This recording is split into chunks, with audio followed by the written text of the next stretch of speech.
Welcome to the booth. We are ESPN. Today I'm joined by Brendan Lovelace. Kingston Kimbrough. Today we're going to be talking about the Summer Olympics, who we think is going to take home the gold this year. So far, with what I've been seeing, USA, I feel like, is easily the favorites to win it all. They've been beating everybody. It wasn't exactly close most of the time, but I feel like there's definitely other teams who stand a chance against them. How do you feel? I also agree with you, Davis. I think that USA will win. The way they've been dominating the teams that they've played, the star power of the depth, which would help them have a long run into the Olympics. Brandon? Yeah, USA obviously very high power with Steph Curry, LeBron James, and many others. But I think a sleeper might be France with Wemby and Gobert in the front court.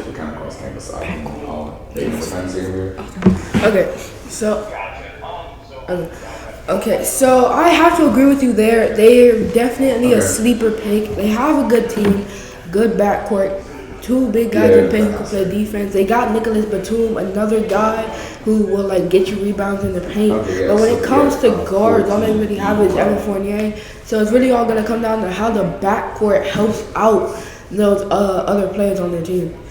Kingston, anybody else you'd say is a sleeper pick? My sleeper pick is Team Canada. Their depth of guards such as Shai Gilgeous-Alexander, Jamal Murray, Andrew Nembhard, and others, while they're bringing in some of the young guys such as Andrew Nembhard and others.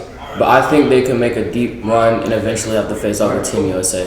That's my sleeper pick. That's a very good choice right there.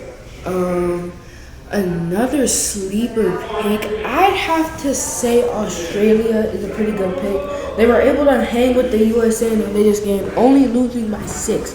Now, in that game, Steph Curry did shoot 1 for 6, so we don't really know what that means, but I guess that means their guards have good defense if they're able to stop Steph Curry with a closer three-point range since we're playing international basketball instead of NBA. Breaking news, this just in, Joel Embiid has changed his mind and is going to play for France instead of the USA, as that is his hometown.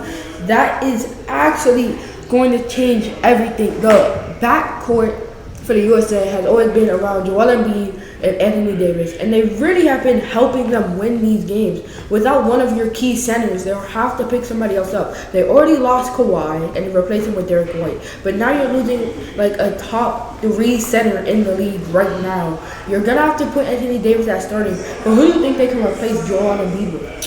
It's a very tough decision.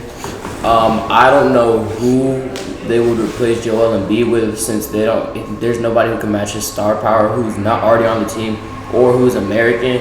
But that's a big loss for Team USA, and that's a big upside for Team France, because now they have Victor Wembanyama, Rudy Gobert, and Joel Embiid. So there's not going to be many people who can stop all 3 of those, even if they're playing all together. Yeah, like you said, just adds more power to the France front court. So, yeah. Well, that's going to definitely shake up the lineup. Another thing I have to ask, do you think Joel Embiid will play power forward, or will they move over Wemby?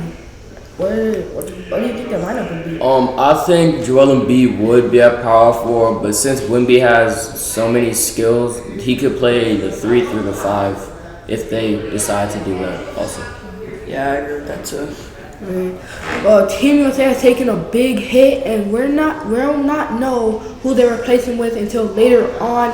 That's all for today at ESPN Booth.